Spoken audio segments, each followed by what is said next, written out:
Estou aqui num Periscope de surpresa com vocês, exatamente porque alguns alunos me solicitaram, alguns alunos pediram pelas redes sociais para falar um pouquinho sobre aquela parte introdutória da organização do Estado, da Federação Brasileira. Pois bem, pessoal, estou aqui, na biblioteca do Centro Universitário Newton Paiva, cheio de livros de constitucional aqui para a gente poder trabalhar esse tema. E é um tema comum a qualquer livro de direito constitucional, porque quando a gente pensa em direito constitucional, a gente pensa em duas matérias especificamente ou mais especificamente. Bom dia, Raquel. Bom dia, Raquel Bastos. Bom dia, Nicolas. Pessoal sempre fiel aí, acompanhando de perto. Bom dia, Fernanda Prata, também fiel, acompanhando de pertinho aí com a gente. Flávia. Bom, enfim, Lali entrando agora. Vou começar a falar então. Nicolas, bom dia, Nicolas. Falei com você há pouco, né? Bom dia, bom dia. Então, pessoal, muito bom saber que tem muita gente acordando cedo, né? Cedo não, já são aí 9 e pouquinho, né? 9h30. Ingrid, Luiz, não está na Newton Paiva hoje, mas já está gozando as merecidas férias, né, Ingrid? Rafaela. Muito bem, pessoal. Vamos falando então aqui só dessa parte introdutória da organização do Estado, porque o direito constitucional, como eu estava dizendo para vocês, ele basicamente trata de duas matérias. Quando a gente fala de direito constitucional material, nós estamos falando de quê? De organização do Estado e direitos e garantias fundamentais. Observe nas suas aulas de direito constitucional que são esses temas que são dissecados pelos professores. Em organização do Estado, nós tratamos da organização dos poderes do Estado e tratamos também, por outro lado, da organização político-administrativa do Estado. E quando falo de direitos e garantias fundamentais, é aquela parte dos direitos individuais, sociais, políticos, nacionalidade e partidos políticos. Além de outras normas que estão dentro da Constituição, que formalmente são chamadas de constitucional, mas que não são matérias especificamente constitucionais, né? Bom, então dentro da organização do Estado, eu vou falar agora de organização político-administrativa. E para entender isso, é importante nós sabermos que o Brasil, ele se trata de uma federação. O artigo 1º da Constituição já traz para a gente que a República Federativa do Brasil, formada pela União Indissolúvel dos Estados, Distrito Federal e municípios, constitui-se em Estado democrático de direito e tem como fundamentos. Então ali, já no artigo 1º, a gente tem alguns princípios estruturantes do Estado, e nesses princípios estruturantes a gente tem ali que o Brasil tem a forma de Estado federativa. A forma de governo é uma república. Sendo uma forma de Estado federativa, que é o que me chama a atenção nesse momento aqui, qual que é a característica crucial da federação? A federação trata-se de um Estado que é formado pela junção de outros Estados. Entretanto, o Estado principal, a federação em si, ela possui soberania. Esse poder é aquele que a gente aprende lá em teoria geral do Estado, quando a gente fala assim, um Estado é formado por 3 elementos: povo, território e poder. Povo com as suas características, território com suas características, e a característica do poder estatal é que ele é soberano. Então anota aí, o que significa essa soberania que o Brasil tem como um todo, que a República Federativa do Brasil como um todo tem?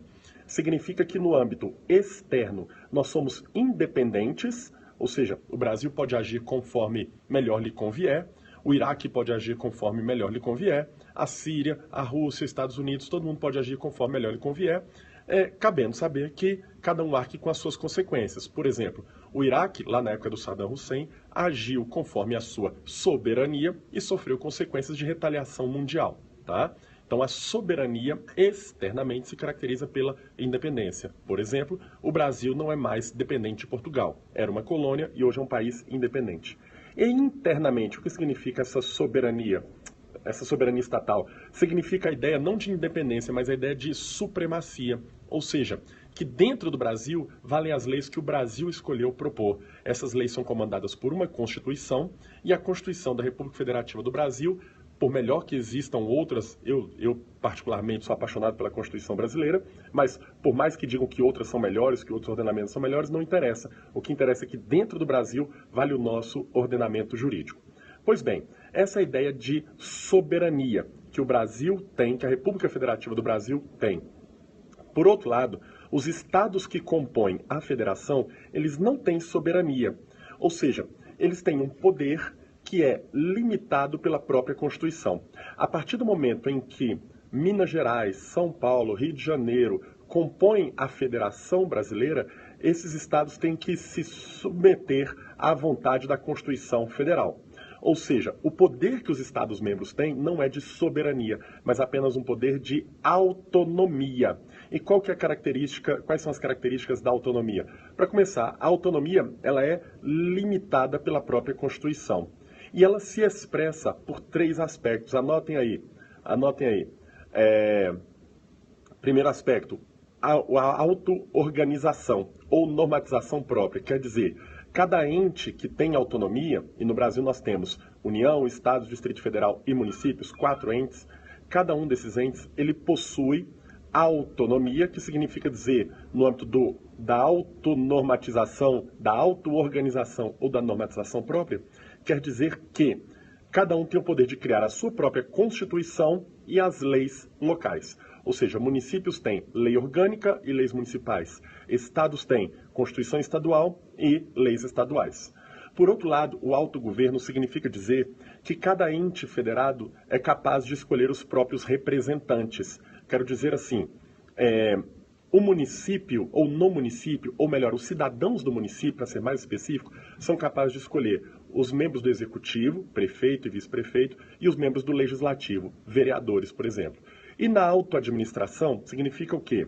A Constituição, ela traça competências próprias para cada ente. Diz assim, município, você tem que fazer isso. Estado, você tem que fazer aquilo outro. União, você tem que fazer aquilo outro. Como cada um já tem a sua competência, o momento e a melhor forma de fazer isso é atribuído à intimidade de cada um desses entes. Então, o município cria as leis que são de sua competência na hora que ele achar que é mais conveniente. O município administra, tapa buraco de rua, corta galho de árvore, recolhe lixo da maneira que ele achar que é mais conveniente. Transporte local, tem município que tem van, tem município que tem só ônibus, tem município que aceita que vans e ônibus convivam no transporte coletivo e assim por diante. Sendo assim, é importante a gente notar que essa autonomia é bem diferente da ideia de soberania. Por quê? Porque na soberania, o Estado, como o Brasil como um todo, ele é capaz de tomar os seus rumos da maneira que achar que é mais conveniente. Então, para que se tenha ideia, agora recentemente a gente viu que o Reino Unido, resolveu se separar da União Europeia. Ora, quando o Reino Unido fez parte da União Europeia, foi uma decisão internacional, usando da sua soberania, que os conduziu a isso. E por uma vontade própria resolveram fazer o chamado Brexit, ou a saída da União Europeia. Pode fazer isso um Estado como o Reino Unido, ou os Estados do Reino Unido? Podem fazer porque eles são dotados de soberania. No Brasil, que é uma federação e não uma confederação como a União Europeia, a confederação é a junção de estados soberanos. Agora, quando eu falo de uma federação, nós estamos falando da junção de estados autônomos. Isso não é possível, por quê? Porque, na realidade, cada estado é limitado e não existe o direito de secessão. O que seria o direito de secessão? O direito de separação da federação.